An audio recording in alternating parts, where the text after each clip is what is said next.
AA really is as individual as a person's thumbprint. All of our stories are similar, but completely unique. All of our recoveries are similar, but completely unique. What worked for me, done exactly step by step, would probably not work for anybody. But there are things I've learned that can be helpful to others. There are things you've learned that can be helpful to me. And we get this idea of what AA is as sort of a one size fits all thing. And I've never seen that AA anywhere. I heard it through the grapevine. Welcome. It's the AA Grapevine half-hour variety hour featuring the collected voices of Alcoholics Anonymous. I'm Sam, an alcoholic in Palm Springs, California. I'm Olis, an alcoholic in Durham, North Carolina. Olis, how are you? I'm good. It's been a minute since I saw you. Yeah, absolutely. You've been hiding from me. Well, it's easy to do when I'm on the other side of the continent. It is true. One of the things that I get in my email every day, and I've started looking at it on the Grapevine app as well, is the daily quote. Mm-hmm. Is that something that you use? Mm-hmm. Yeah, I love the daily quote. And I've got a couple of people in my network that send me quotes. There's a thought of the day out of the UK that just mind-provoking, soul-stirring questions. Ooh, that sounds interesting. I've got one here that was kind of interesting. And it's one of those things that's kind of the basic information about going to an AA meeting. It's the Grapevine Daily quote from December 31st. If you want to stop drinking, AA doesn't care whether you are a Christian, a Buddhist, a Jew, a Mohammedan, an atheist, an agnostic, or whatever. The door to AA is wide. Come right in. Mm-hmm. That's a really important thing because spiritual, not religious is the phrase that's so often used in our rooms. I don't have to be religious. Essentially, what that means to me, I don't have to believe anything anyone tells me to believe or might tell me to believe. You can come in and not be Christian and think that Alcoholics Anonymous is a Christian program. And it is not. It is not a religious program. And so this welcome that we provide for people, whether they believe something different or they don't believe at all, I think is critical to having the door as wide open as it needs to be. I think that's the key thing right there, having the door as wide open as it needs to be. And every chance we get, I think opening that door wider is what to do. Be as welcoming as we possibly can. Yeah. And there is, what is it? Well, I'm just going to go with there's a hammer for every nut. I can't think of the quote now, but there's a wrench for every nut. That's what it is. There's a lid for every pot. There are so many different people and beliefs and ways of thinking that I've experienced in AA. Yeah. And, some of them I don't agree with, but they're my fellow AAs. And we have fantastic conversations. Those things don't get in the way. The people who at this stage are most attractive to me, are most interesting to me, are people who are seekers, that are exploring different ideas, that are turning things over, that are challenging themselves and me about beliefs. Like, that's the spiritual path at this point. And I wish for everybody that they get there soon and they stay long. Love that.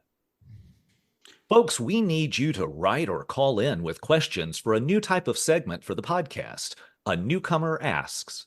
I love that.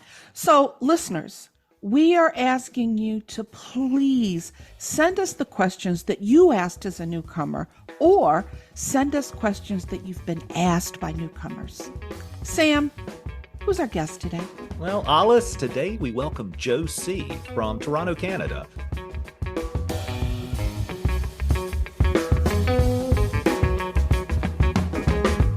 Hey, Don, how can I support the Grapevine podcast? Since the Grapevine is self-supporting, we don't sell ad space in our magazines, on our website, or even on our podcasts. Grapevine doesn't even accept contributions from AA members. Wait, what? If you want to support this podcast, visit aagrapevine.org and click on Store or subscribe in the new Grapevine app.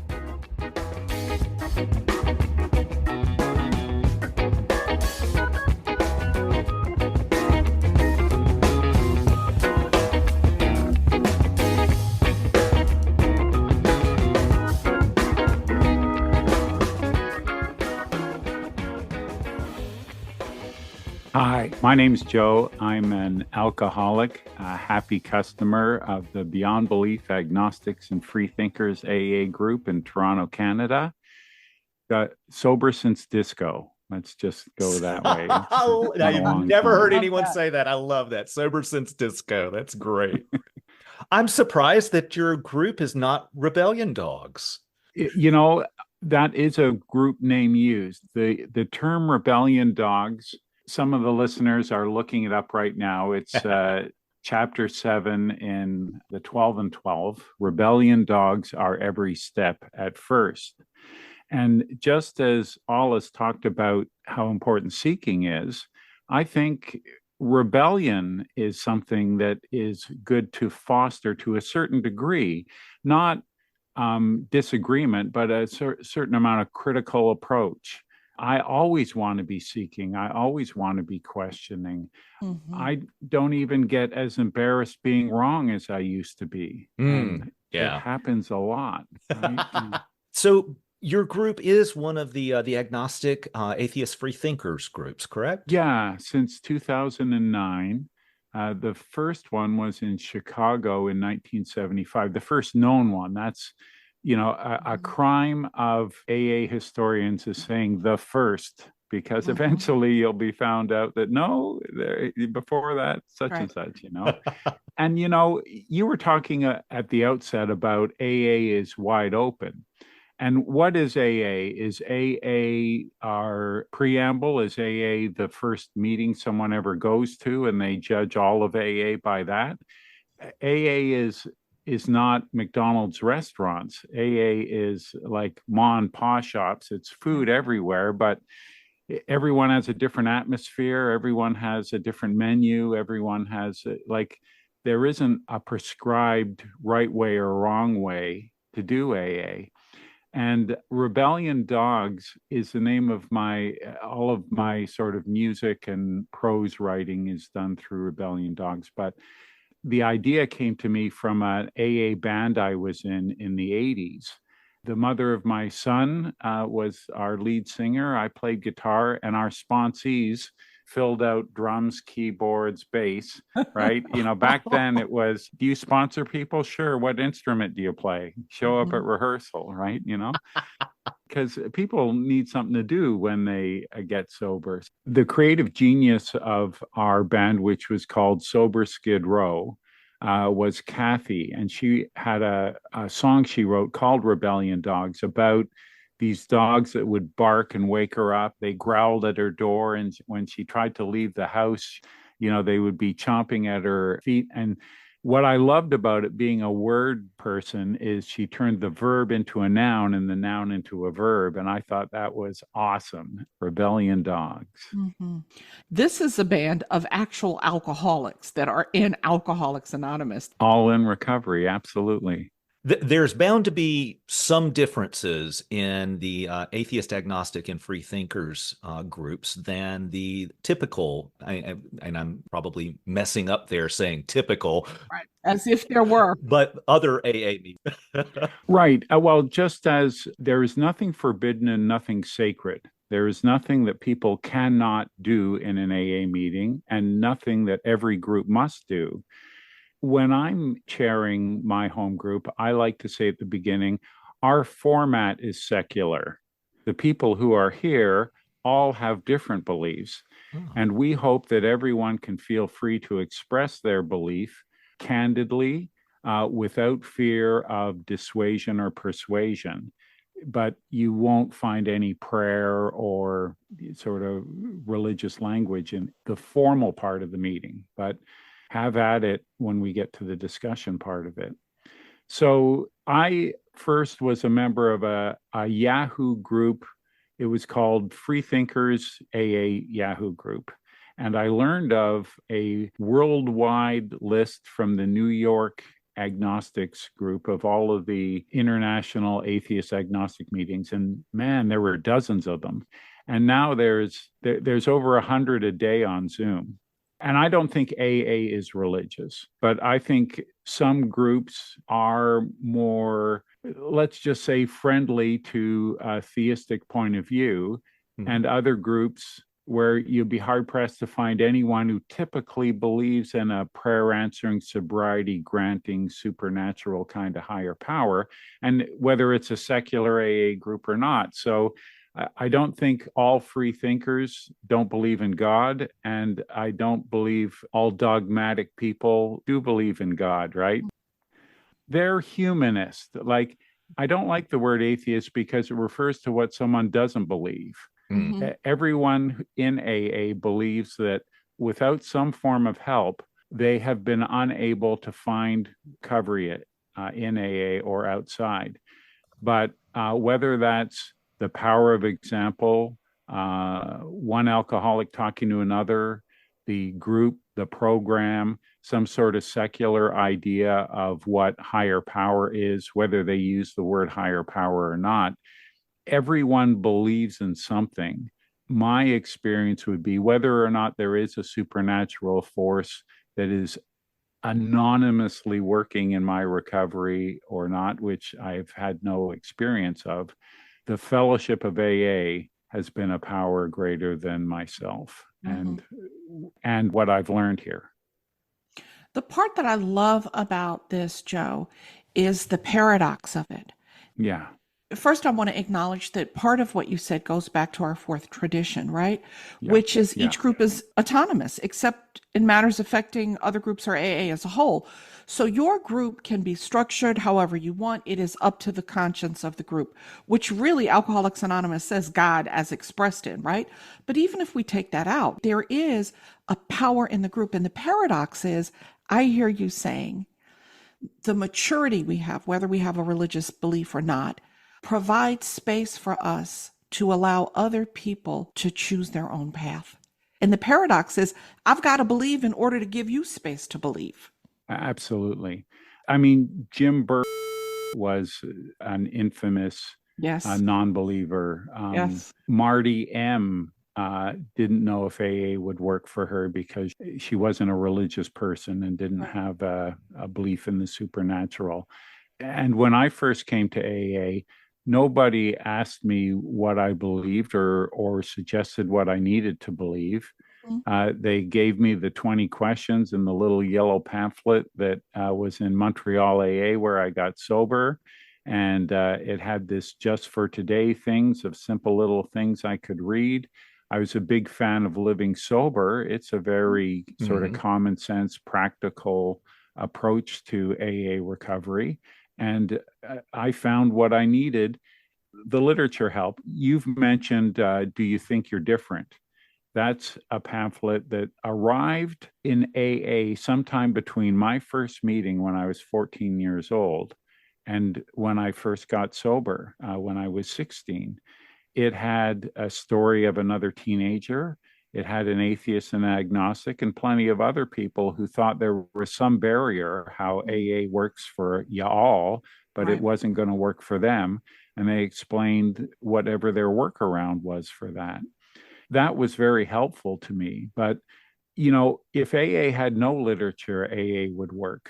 To me, hope is something that doesn't come from me doing the work. Hope is contagious. I catch it from other alcoholics. Absolutely. I came here hopeless. I didn't think I had the integrity to stay sober, and you thought I could. And I caught that hope from the people in the AA meeting. Joe, did you say that you got here at 14 and you came to stay at 16 years old? Yeah. What was going on then? You know, when I first came to AA, I didn't think I could stay here. I mean, I understand this one day at a time thing, but do you have any idea how many New Year's Eves you're asking me to give up? For you, it's just a couple dozen because you're 30. Old people. Yeah, but when I was a teenager, I needed young people who showed me how to party sober, right? That we could dance sober, that we could still play music, that other people were talking about getting back into their bands and, going back to school and whitewater rafting and mountain climbing and, watching the game together sober, right? Like that. I needed that. I needed that sort of community. And I found that in young people. So that was my first sort of special composition group that it's like a language thing. Like if you spoke Lithuanian and I couldn't understand it, Right. you could tell me everything you knew about AA. Only so much would get through. Yeah. But someone my age is going to be able to talk about a life in recovery and how AA works for them in a way that someone twice my age, just with all the sincerity in the world, they still can't do, can they? Yeah. There are two things you said I want to ask you to connect and say more about. One is you said that this is a thing of hope that we get from one another. That's the thing that's contagious, right? That's the thing that makes me feel like I belong. And then you talked about coming in and needing something different because you were in a special Right. composition group. I'm imagining you've had experience with YPAWs. And for people Yeah. who are listening that have never been to a YPAW, will you talk about what happens at a young people in AA meeting? That's what YPAW stands for, and how hope feels in that space. Yeah. Again, you need to hear the AA message in your own language, and hearing other people struggling with school or even struggling in AA with people who are trying to be kind but just don't understand. You're so lucky to get here at your young age, right? Like, and the young person is thinking, you're so lucky to have gotten to party for another 40 years, Yeah. right? Or you're scarcely more than a potential alcoholic. I had friends dying of alcoholism. Yeah. If that's not old enough to be a full-fledged alcoholic and dead, what is? So, they're trying to say something comforting, and, they just don't have the shared experience Yeah. because maybe they didn't start drinking till they got to college. Yeah. But I was almost kicked out of high school. The thing about going to young people in AA conferences is I think no matter how old you are, there's a level of enthusiasm and hope and excitement about being in recovery that is absolutely contagious. Sometimes it can get to the point of sort of, I wouldn't call it sort of toxic positivity, but group talk, right? Like it's important for someone to be able to sort of stand on the outside, the introvert, to be able to not join in all the chant and response sort of stuff, and feel like they're still included in the group, that belonging and believing aren't connected, participating and belonging aren't connected, that you're a member if you say you're a member, but a lot can be learned. And I know that at the Toronto Young People's Conference, our delegate would come to all of our events. He didn't identify as a young person, but he was there to learn, not to tell us the way, but to just see how they're doing it. That, I think, is one of the most important things. Yes, it's important that we have these opportunities for us to gather together when we share an additional characteristic, like being LGBTQ or young or women or men or secular or black. Yeah. Yes, all these different. But one of the things that I absolutely love, and that is the cross-pollination. Yes. I did not come to AA as a young person, but young people fully welcomed me, and I have learned so much from them. Yes. What's been your experience with the cross-pollination? Well, the International Conference of Secular AA, for instance, there were plenty of people who came from what some would call mainstream AA, but, like whatever that is, right? And they were there just because they have an unshakable faith in a supernatural higher power and its influence on their sobriety. But they know that their message of hope isn't resonating with the people coming in. And they just want to hear how people with a more practical worldview navigate AA. How do they go through the big book, or do they leave that out completely? How do they work those steps, or do they leave them out and move on to the next one, right? They were there to learn. You couldn't tell looking at the room. If you're at a BIPOC meeting, it's obvious who's an ally and who's a member, right? But if you're at a secular meeting, you wouldn't know who believes in a supernatural higher power and who does not. I mean, this is such an interesting, rich, juicy area of discussion. This notion of Alcoholics Anonymous is a big enough tent for all of us to join, but we don't have to conform. And this can get tricky for people when you understand the founding of Alcoholics Anonymous. Joe, I really appreciate you saying, like, Marty and Jim Burr, apparently they were like, Jim so didn't believe in God that they were like, could the dude just please drink, man? Because we need him to find God, right? Like, in the people who are believers, right? However we want to define that, can sometimes rail against the people who they think are non-believers, right? But all of us believe something. Thank you for saying that. Yeah. Hank Park was not a God guy like Jim wasn't. No. And so this isn't new to AA.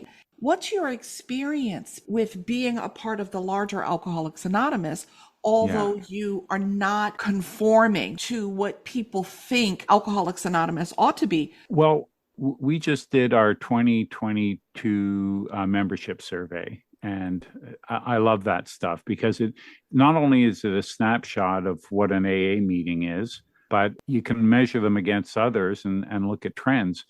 In the United Kingdom, the Great Britain AA General Service Conference, they asked, do you believe in a higher power? And of those who do, they asked, is your belief in a higher power religious or is it secular? And 2/3 of the people who hold a higher power belief said it was secular. So for them, it was, and I don't know what they meant by that, but I'm assuming it's the program or it's the fellowship or it's a higher purpose. It's something they wouldn't need a supernatural force to be able to tap into. We found we tapped an unsuspected inner resource, is how Bill Wilson understood it. When he went from having dozens of examples when he wrote the big book to having thousands of examples when the second printing was being done. So that's a much wider swath. He was learning from new people's experiences and how they navigated AA. Yeah. We forget that Bill was 4.5 years sober when he wrote the book. When he finished it. When he finished it, that's right. I'm a gay man. I'm also an atheist. These are not things that I include in every share in a meeting, Right. But I do not hold back on sharing these things when it's part of what needs to be said at the moment, or what I'm being led to say, so that other people who are not yet comfortable doing that can find that comfort in seeing other people like them in the rooms. Especially if it's a sort of minority opinion or an underrepresented population type of experience, then it's important to sort of speak up. Yeah. Whatever your worldview is, it's your relationship with alcohol that brought you here. And it's our relationship with alcohol that we're going to share with you.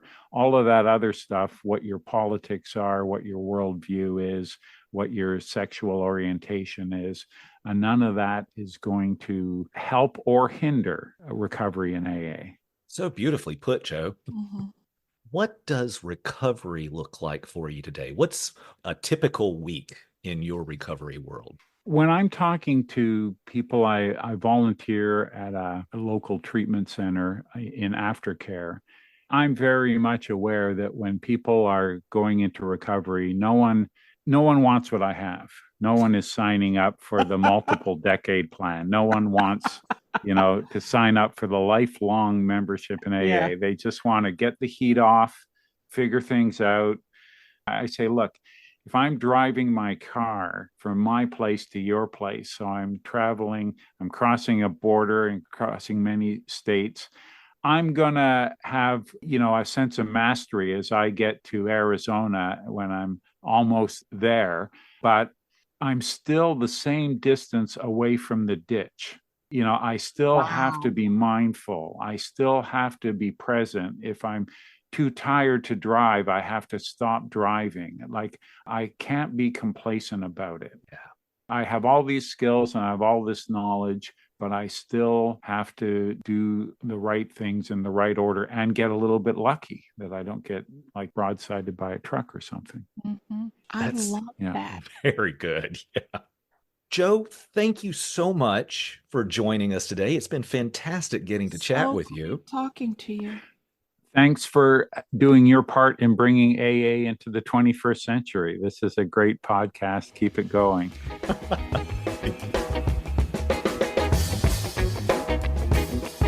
It's time for listener feedback. Hey, folks, we want to hear your comments. Call 212-870-3418 or write us at podcast@aagrapevine.org.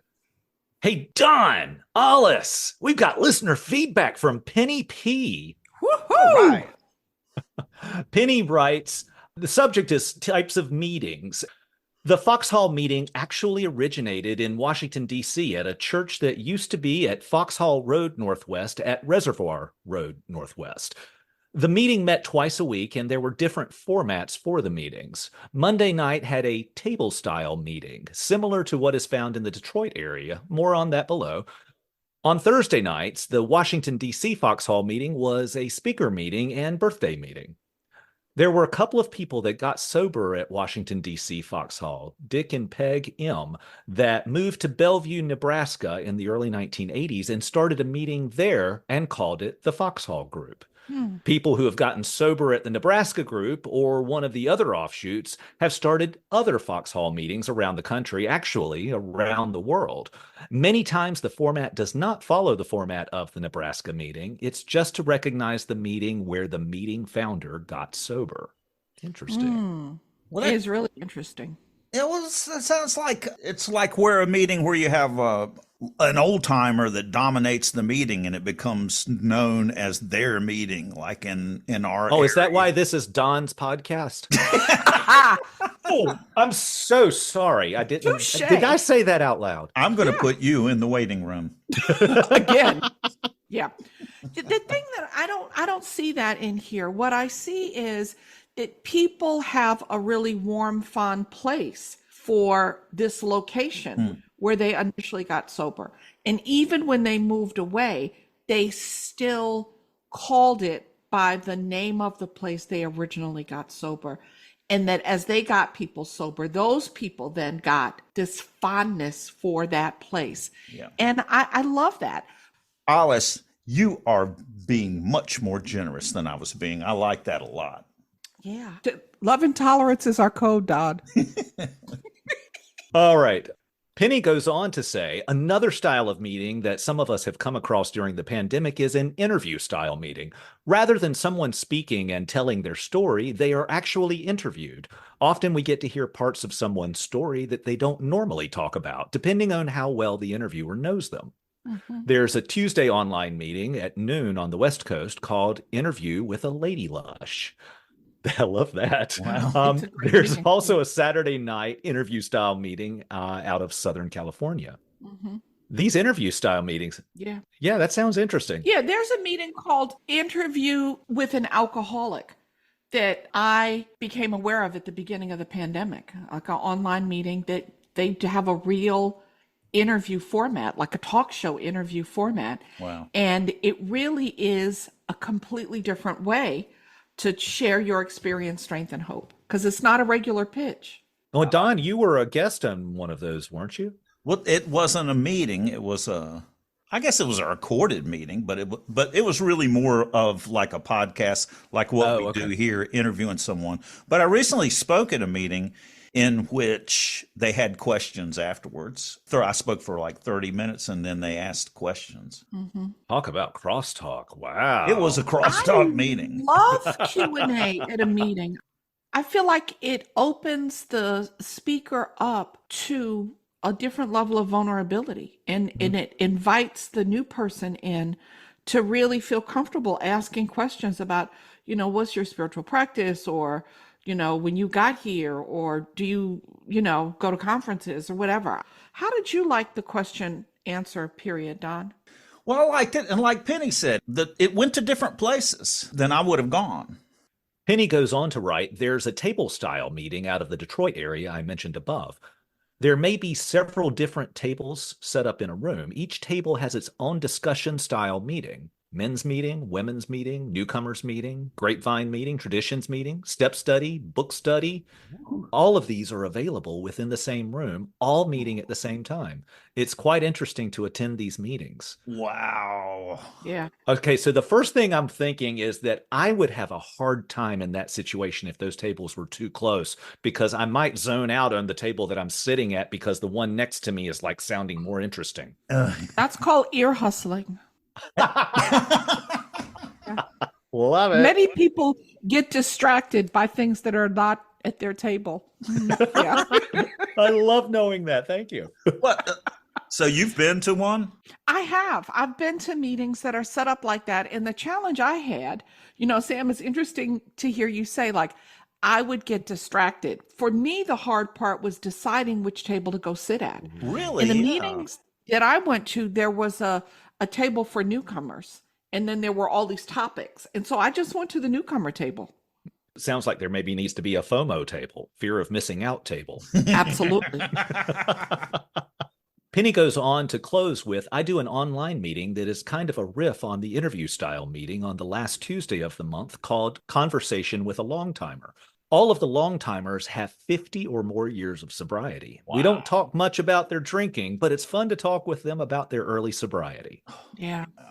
Penny P, thank you so much for writing all of this in. That meeting sounds like that could be really interesting or a major snooze fest. I think probably really, really interesting. I agree. Because, well, let me say, when there I got she to goes, Alcoholics- being generous again. Yeah, always generous, right? Hey, we needed someone on the podcast who was generous, Don. John. Okay. So the thing that is interesting to me about this, thank you, Penny, is when I got to Alcoholics Anonymous, I was confused about what we used to call an old timer, right? We call them long timers. But I was like, oh, that's somebody with 2 years. Oh, that's somebody with 5 years. Oh, that's somebody with 10 years. And I'm at 36 years sober, considered an old timer or a long timer. But these people have 50 years. Yeah. Like, that must be an incredible meeting. People who got sober in the 50s, the 40s, I guess, even. Yeah. And I'd be curious to attend it and to hear what shows up in their shares and their interviews. Mm-hmm. But I think I would probably love it even more to sit down over coffee with them and just see where our conversation goes. Yeah. You can't help but be interested in the history of AA after you've been sober longer. And to talk to someone with 50 years and hear what AA was like 50 years ago would be interesting. Yeah. That's right.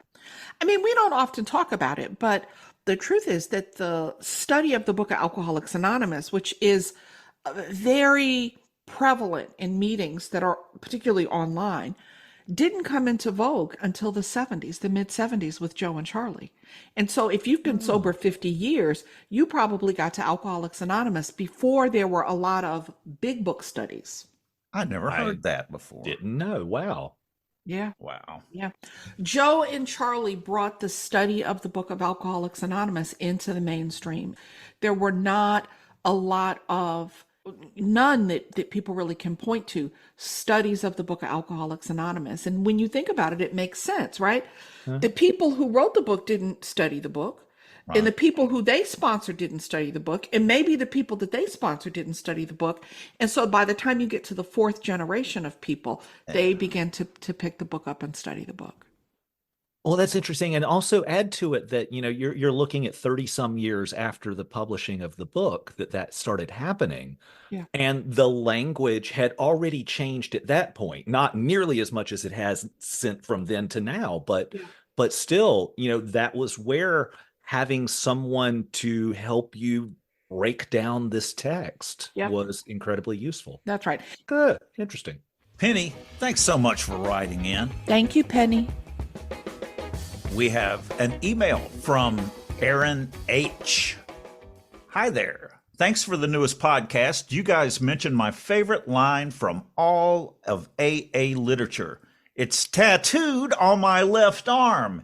Here it is. And he's got a photograph of, he's holding his left arm out, and on the forearm, that's the thigh. Well, you don't call it a thigh on the arm. You don't call it a thigh forearm. on the arm. It's the forearm. It's his Okay. his inside forearm. On the inside forearm, he has written and I would say kind of a gothic font, frothy emotional appeal seldom suffices. I love you, Aaron, not only for the email that you sent us, but the evidence. Thank you for the photo. And thank you for sharing your love of this line. It is true. Frothy emotional appeal seldom suffices. What does that mean to you guys? Well, you know what I think of immediately is that happens to be the line I know from the plain and simple language translation of the big book. The translation in that new book that's going to be printed, that will be an additional piece of literature, is being a drama queen doesn't work. Begging these people to stop never helps. Oh, that works too. But frothy emotional appeal seldom suffices has such a beautiful sound to it. It does. Bill was really a wordsmith. And at the beginning of the process, neither him nor his co-author, Hank Parkhurst, were, good writers. They were not published writers. Hank's terrible. But when you get into it, there's some beautiful lines. You're right, Sam. This is among them. It's poetry. It is indeed. What would you put on your arm? Turn to God.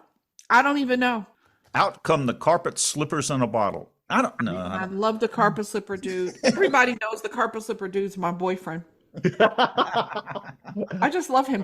I haven't gotten a tattoo of a line of text from the big book, but when I was down in Buenos Aires for several weeks and went to a meeting and just had such a fantastic experience down there. One particular meeting, a fella had come back. He closed the meeting with reading The Keys of the Kingdom. Oh. And I have a key, a very ornate key that was to the rooftop terrace of the place that I was staying, that is tattooed on my inner upper left arm.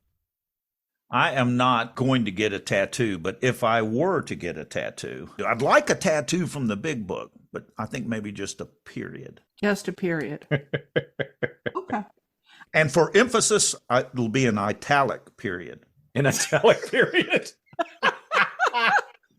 Aaron, thanks so much for writing in. Thanks, Aaron. Thank you, Don, Aaron.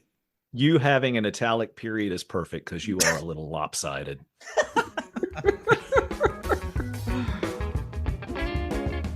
What are the Grapevine's most popular books? Emotional Sobriety 1 and 2.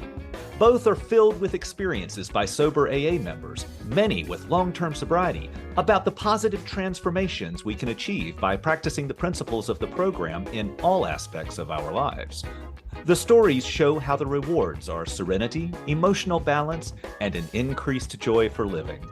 Visit aagrapevine.org/books.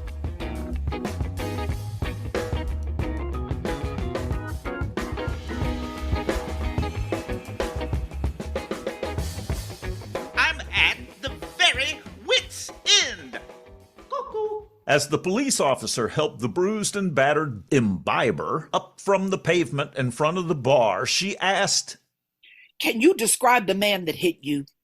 "Sure. That's just what I'd finished doing when he hit me."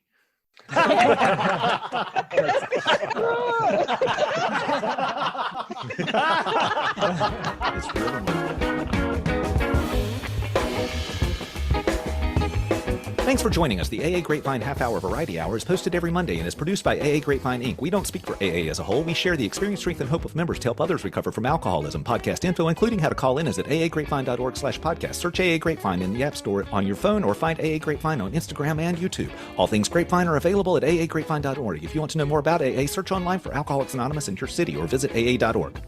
"That was freaking amazing."